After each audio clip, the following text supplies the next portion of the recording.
Herkese merhaba, ben Ersin Kılıç. THQ'nun etkinliğinden sohbetlerimiz devam ediyor arkadaşlar ve şu anda Metro Last Light hakkında yeni bilgileri size sunacağız. Merhaba, hikayenin Metro 2034 kitabından ayrı bir yönde ilerleyeceğini biliyoruz. Bu noktada Metro 2033 oyununa göndermeler olacak mı? Hikayeden bahseder misiniz?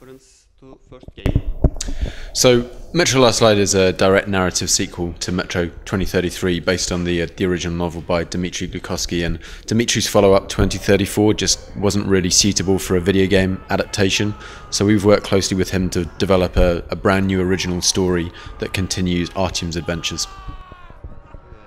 Ana karakterimiz Artyom ilk oyunda sükunetini koruyordu ve bu onu oldukça karizmatik bir hale getirmişti. Kendisi ikinci oyunda konuşacak mı? Right now, we don't have plans to have Artyom talk within the game. He's another silent character. Hikaye modu ne kadar uzunlukta olacak? 2033'ten daha mı uzun yoksa aynı mı?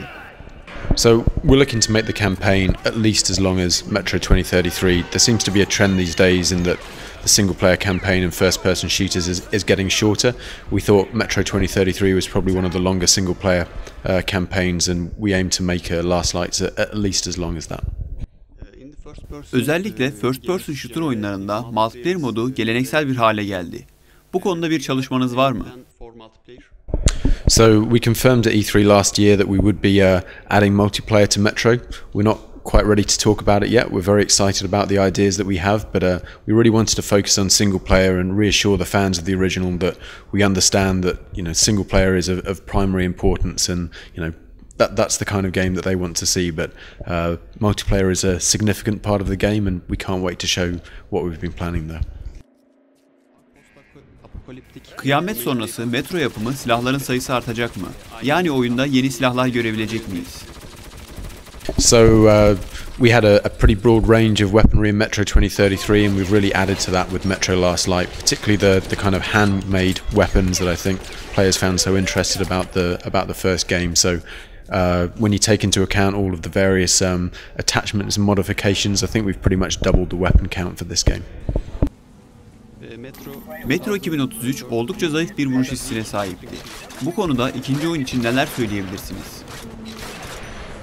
So, in Metro 2033, we really wanted the player to feel vulnerable, and that didn't translate so well into our shooting mechanics for the first game. And we really understand the I think valid criticism that we got about that. So one of our key objectives for Metro Last Light was to really overhaul the shooting component of the game. We've made the weapons feel a lot more deadly, a lot more powerful. We've added a lot more animation and effects into bullet impacts and visual effects. We've added destruction into the game, which can be used much more tactically, and it's really improved the combat experience for Metro Last Light. Oyundaki hayatta kalma ve RPG elementleri ne durumda? So in the level you saw today, kind of really tapped into our survival horror elements, and for us survival horror is about making the player feel vulnerable and threatened all the time.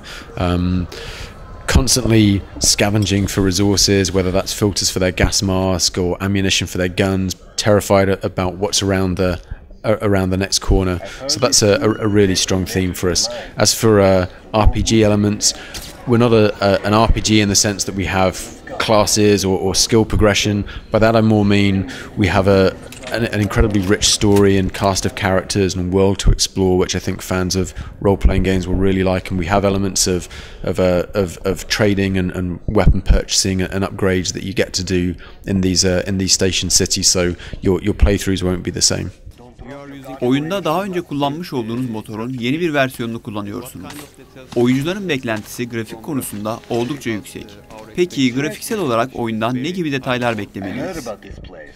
So we've built our own technology. We call it the 4A engine. It's built bespoke really to power Metro 2033 and Metro Last Light. I don't think there's any off-the-shelf technology that would enable us to create the world that we wanted to. So it's really important to have control over our own tech. A huge focus for it is the dynamic lighting model within the game. We've made substantial improvements there. We've added a lot more destruction this time around that has a real tactical impact in combat, and one of the things we're really proud of that we showed today were these very dramatic dynamic weather effects when you went outside that really kind of brought this hostile game world to life. Verdiğiniz bilgiler için teşekkürler. Evet arkadaşlar, metronun karanlık tünellerinden aktaracaklarımız şimdilik bu kadar. Bir başka videoda görüşmek üzere, hoşça kalın.